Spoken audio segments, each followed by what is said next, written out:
Hello viewers, எல்லோரும் எப்படி இருக்கீங்க? நான் சூப்பராக இருக்கேன். செடியோட அப்டேட்ஸ் பார்ப்போம். பாருங்கள் விவர்ஸ், மல்லிகைப்பூ நல்லா மொட்டு எவ்வளோ தரமாக வர ஆரம்பிச்சிச்சு பாருங்கள். இதுவுமே இன்னும் பூக்க ஆரம்பிச்சிட்டாங்க. நான் கட் பண்ணி விட்டு ஒரு 15-20 நாள் இருக்குன்னு நினைக்கேன். தளிர் அடித்து மொட்டு வச்சு வந்துடுச்சு. இங்கே பாருங்கள் விவர்ஸ், அமர்லியில் பூ வரப்போகுது, தெரியுதான்னு பாருங்கள். நான் தான் ரெயின் லில்லி மழை விழுந்தனே பூ வரும்னு சொன்னோம்ல, டக்குன்னு பூ வரப்போ இந்த 2 நாளாக இது அப்படியே காஞ்சே இருந்துச்சு. மழை துளி பட்டோன்னே சடான்னு எப்படி முளைச்சிச்சுன்னு பாருங்கள். இது சும்மா 2 வாட்டர் கேனில் தான் வச்சு விட்ருக்கேன். சின்ன சின்ன டப்பாலையும் என்ன செய்யலாம், நீங்கள் செடிகள் வளர்க்கலாம். நிறைய பாருங்கள், அப்படியே டப்பாக்களாக தான் வச்சுருப்பேன், வாட்டர் பாட்டிலாகும். இந்த அழகு செடியெலாம் வைக்கிறதுக்கு அதுவுமே போதுமானது. அது கொஞ்சம் பூக்க ஆரம்பித்தோன்னையும் எல்லா காய்கறி செடிகளும் உள்ளே கூட தூக்கி தூக்கி வச்சிடணும். வச்சா தான் என்ன செய்யும், நல்லா பாலினேஷன் நடந்து நிறைய பூக்கள் உருவாகும். இன்றைக்கி வேறு இது மறிக்குழுந்து வாங்கிட்டு வந்தேன் கடையிலேருந்து. வாங்கிட்டு இருந்ததை வருமானு ஒரு அப்பா ஏற்கனவே முன்னாடி ஒரு தடவை வச்சேன், வரலை. இந்த தடவை கொஞ்சம் நட்டியிருக்கேன். எனக்கு மறிக்குழுந்து வீட்டிலே எடுக்கணும்னு ஆசை. பார்ப்போம். இது நல்லா நிழல்லே இருக்குது. இதில் இது போட்டிருந்தோம்ல, அது என்னது, இந்த கலர் கலராக பூ பூக்கும்ல, பேரே வர மாட்டேங்குது எனக்கு. இந்த செவந்தி மாதிரியே தான் வரும். அது என்ன பூவு, மேரிகோல்டு மாதிரியேவும்.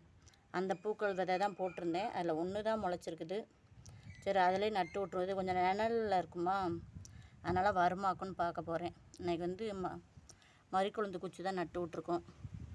கனகாம்பரம் எவ்வளோ சிறப்பாக வந்துருச்சுன்னு பாருங்கள் விவர்ஸ். இப்போயே நல்லா ஒரு முழத்துக்கு மேலே உயரமாக வந்துட்டாங்க. இன்றைக்கி மறிக்குழுந்து நடவு தான்.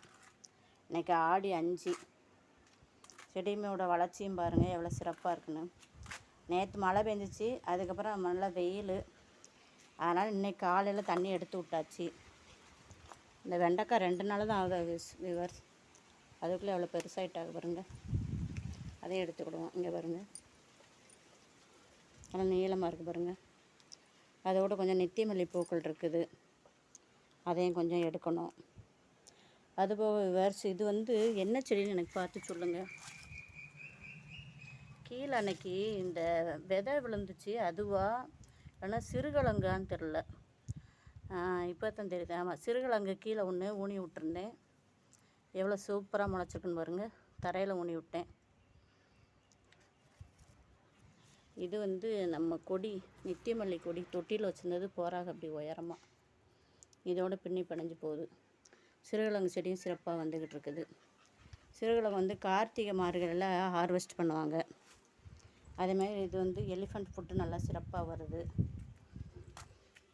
எல்லா செடியுமே வச்ச வரைக்கும் சிறப்பாக வரும். நம்ம இப்போ கொஞ்சம் வியூவர்ஸ், கீரை கொஞ்சம் 3 விதமான கீரை இருக்குது. அதை நம்ம இப்போ ஹார்வெஸ்ட் பண்ணிக்கிடுவோம். முதல்ல பொன்னாங்கண்ணி கீரை எடுத்துக்கிடுவோம். இங்கே பாருங்கள் விவர்ஸ், பொன்னாங்கண்ணி கீரை எடுத்தாச்சு. அந்த க்ரோ பேக்கில் இருந்துச்சுல, அதுவும் அந்த இதில் இருந்தது எடுத்தாச்சு.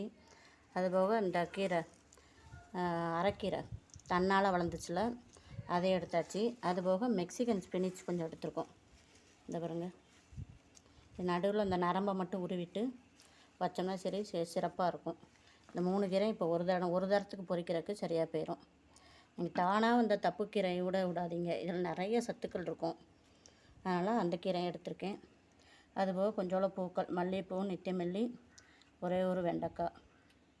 ஒரு சின்ன ஹார்வெஸ்ட் தான், ஆனால் ஹாப்பியான ஹார்வெஸ்ட்டு. 3 விதமான கீரைகள் எடுத்திருக்கோம். வீடியோ பிடிச்சா லைக் பண்ணுங்கள், சப்ஸ்கிரைப் பண்ணுங்கள். ஜோதி ஃபார்மிங்கை சப்ஸ்கிரைப் பண்ணுங்கள். பெல்லைக்கான ஆளுங்கிறத கிளிக் பண்ணிக்கோங்க. அதுபோக நம்ம வளர்ப்புகளுக்கு ஒரு சேனல் ஆரம்பிச்சிருக்கோம், ஜெர்சி மாரன் வேர்ல்டுன்னு. அதையும் சப்ஸ்கிரைப் பண்ணுங்கள், கமெண்ட் பண்ணுங்கள். தேங்க்யூ.